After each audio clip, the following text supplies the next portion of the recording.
बोलो सतगुरुदेव की जय हो।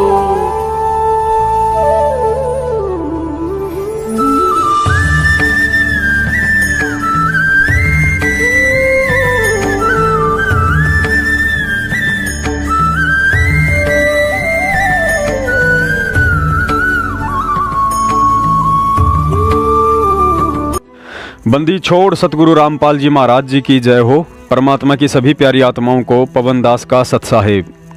पुण्यात्माओं, मात्र ज्ञान प्रचार के बहाने सतगुरु रामपाल जी महाराज जी का आदेश बताकर अधिक से अधिक मिलावटी पुस्तकें समाज में बिकवाकर लोगों को फर्जी भगत का चोला पहनाकर उनसे ज्योति और पाठ के नाम पर लाखों रुपए ऐंठने की साजिश में सतलोक आश्रम मैनेजमेंट हरियाणा अंधा होकर कितना नीचे गिर सकता है, ये तो हम आपको ट्रू वीडियो चैनल पर सैकड़ों वीडियो डालकर बता ही चुके हैं। लेकिन आज आपको जो सच्चाई बताई और दिखाई जाएगी, उसके बाद यदि आप जीवित हैं तो झटका अवश्य लगेगा, और यदि अपने जमीर को सतलोक आश्रम मैनेजमेंट के हाथों बेचकर आत्मिक रूप से मर चुके हैं तो बात अलग है। आगे बढ़ने से पहले एक बात आपको क्लियर कर देना चाहते हैं। यदि आप संत रामपाल जी महाराज जी की तारीखों पर एक भीड़ का हिस्सा बनकर हिसार जाते हैं, यदि आप सतलोक आश्रम मैनेजमेंट वालों के फर्जी नामदान केंद्रों पर जाते हैं, यदि आप कॉल एजेंट सतलोक आश्रम मैनेजमेंट से रोहतक जाकर सारनाम ले चुके हैं या लेने की सोच रहे हैं, यदि आप सतलोक आश्रम मैनेजमेंट के नामदान संचालकों, किसी भी कोऑर्डिनेटर संत रामपाल जी महाराज जी के भाई महेंद्र या उनके बेटा बेटी पत्नी या किसी भी रिश्तेदार को किसी भी तरह का रुपया पैसा दान के रूप में देते हैं, तो 101% ये पक्का समझ लेना कि आप अभी भगत नहीं हैं और काल की चपेट में हैं, क्योंकि सतलोक आश्रम मैनेजमेंट हरियाणा वर्तमान समय में पृथ्वी पर काल का सीधा एजेंट है। पुण्यात्माओं, आज आपको बताते हैं कि साधना टीवी चैनल पर दिखाए जाने वाले 70% इंटरव्यू फर्जी होते हैं। उन इंटरव्यू का संत रामपाल जी महाराज जी के तत्व ज्ञान से दूर दूर तक कोई भी रिश्ता नाता नहीं होता है। हाल ही सतलोक आश्रम मैनेजमेंट वालों ने, जिनकी ज्ञान वाली आंखें फूट चुकी हैं, साधना टीवी चैनल पर सन 2000 से नाम उपदेशी दिल्ली की एक बहन का इंटरव्यू प्रसारित किया था।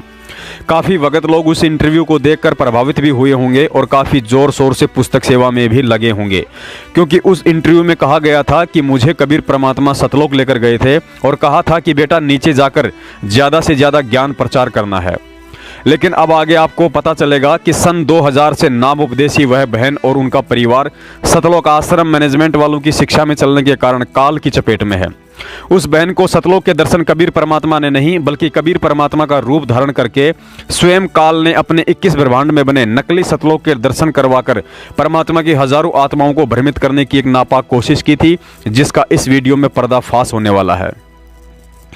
पुण्यात्माओं, काल भगवान की चाल बेहद सूक्ष्म होती है, जिसे सतगुरु के आशीर्वाद बिना समझ पाना और पकड़ पाना किसी भी जीव के सामर्थ्य की बात नहीं है।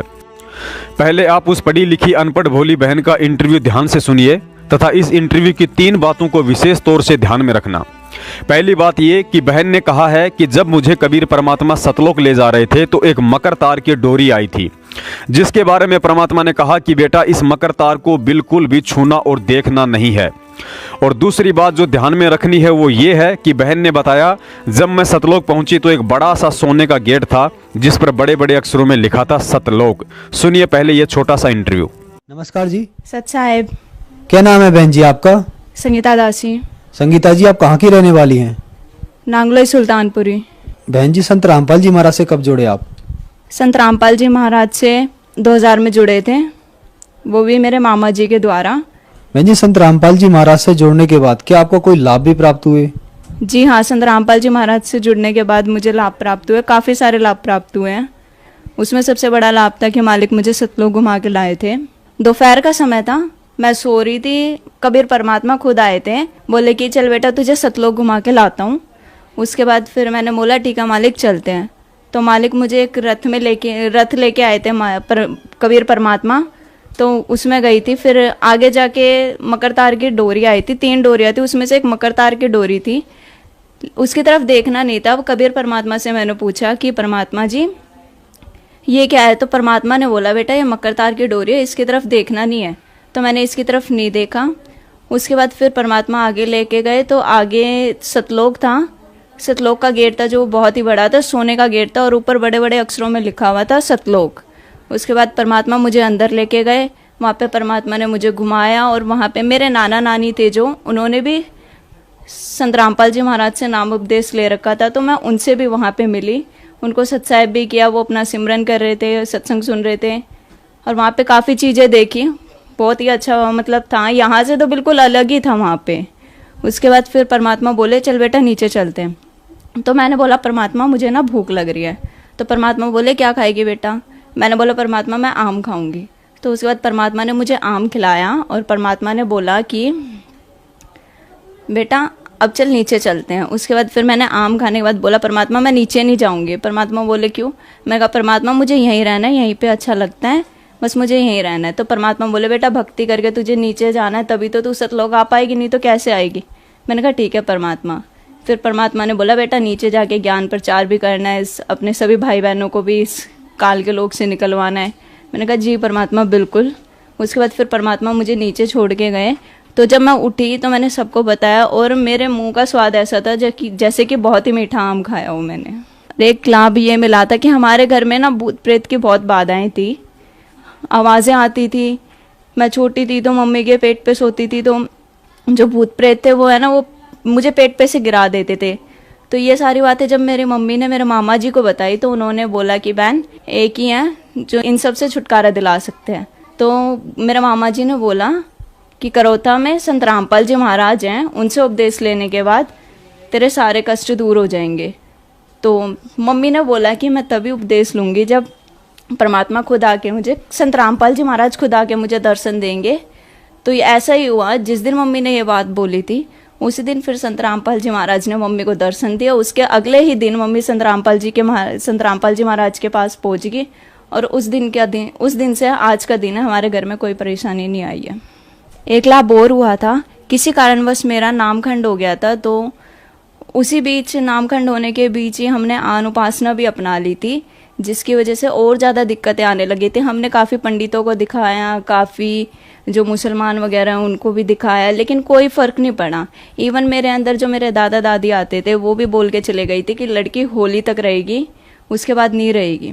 जो अभी होली गई है उसी होली की बात है, ये बोला गया था सिर्फ होली तक रहेगी, उसके बाद लड़की नहीं रहेगी, बचा सको तो बचा लो। और साथ ही ये भी बोल के गई थी कि संत रामपाल जी महाराज जी पूर्ण परमात्मा है, उन्हीं से तुम्हारा मोक्ष होगा।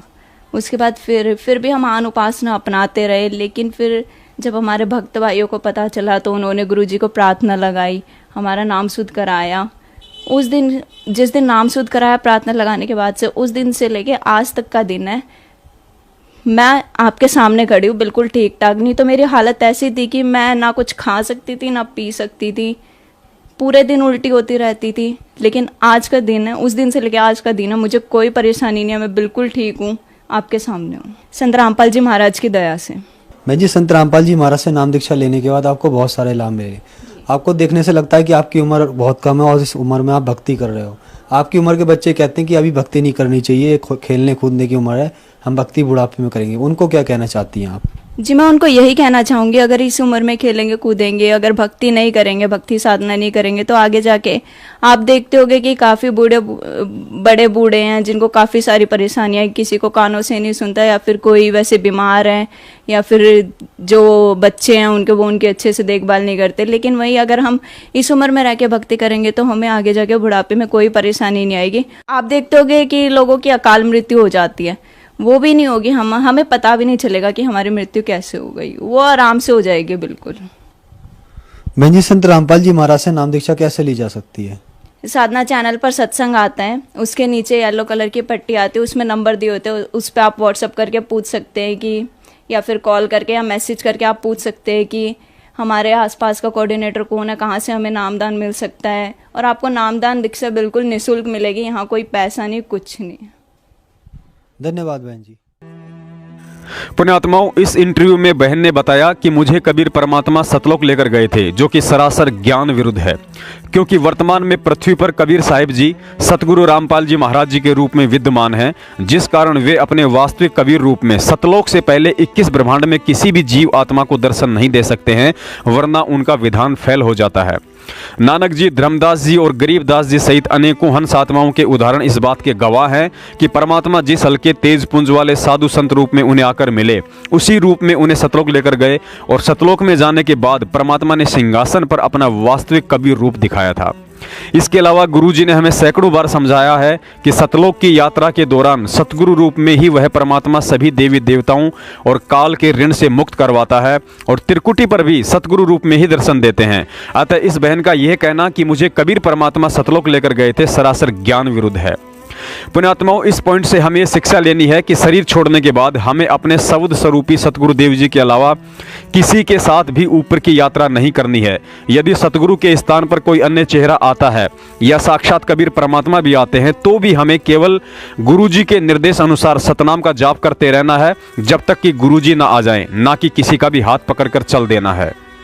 पॉइंट नंबर 2, अपने इंटरव्यू में इस बहन ने कहा है, जब मैं परमात्मा के साथ जाने लगी तो सामने एक मकर तार की डोरी आई। जब मैंने उसके विषय में पूछा कि परमात्मा ये क्या है, तो परमात्मा ने कहा कि बेटा ये मकर तार की डोरी है, आपने इसकी तरफ बिल्कुल भी नहीं देखना है और ना ही पकड़ना है।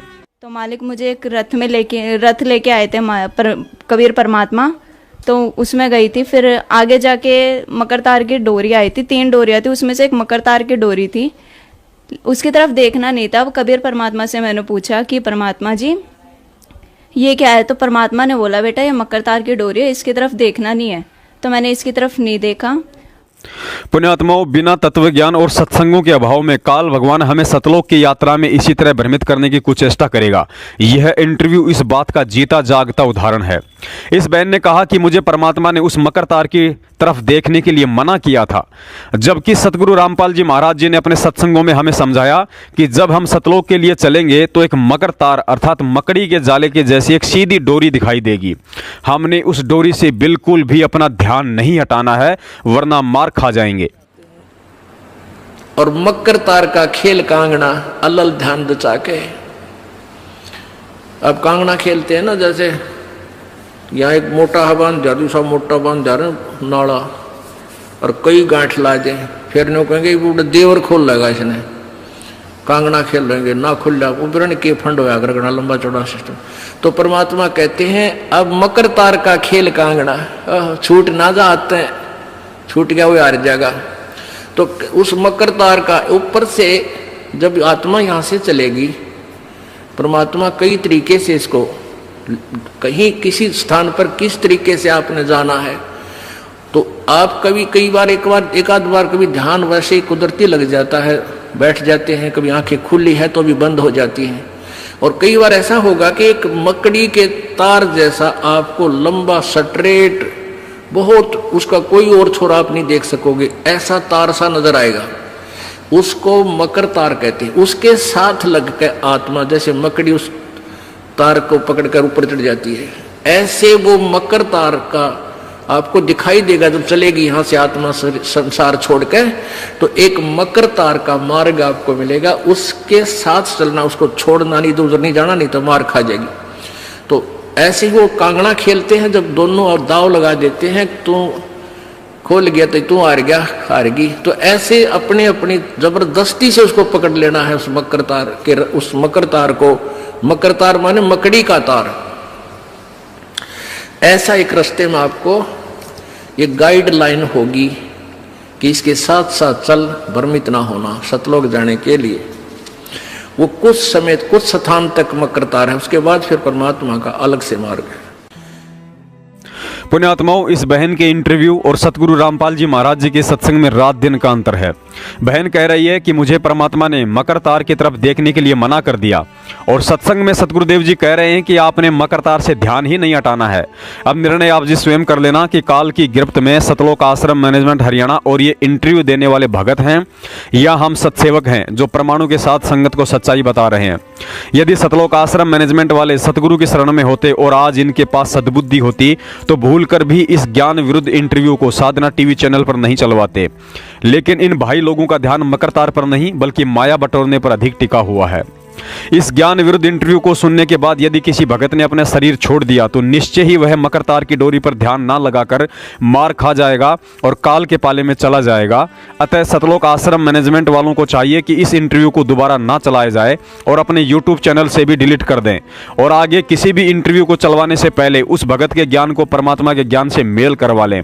यदि आप माया के पुजारियों के पास समय ना हो तो उस दास को व्हाट्सएप कर दिया करो, दास उसे परमात्मा के ज्ञान से मेल करके तुम अकल के अंधों के पास भेज दिया करेगा। तीसरा पॉइंट ये है, इस बहन ने बताया कि सतलोक के गेट पर बड़े बड़े अक्षरों में सतलोक नाम लिखा था, जो बिल्कुल ज्ञान विरुद्ध बात है।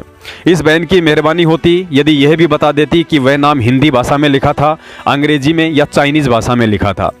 अगर बहन उस भाषा का नाम बता देती तो अच्छा होता, ताकि उस भाषा को हम यहीं सीख लेते, वरना सतलोक में जाने के बाद फिर स्कूल में एडमिशन लेकर मास्टरों के डंडे खाने पड़ेंगे।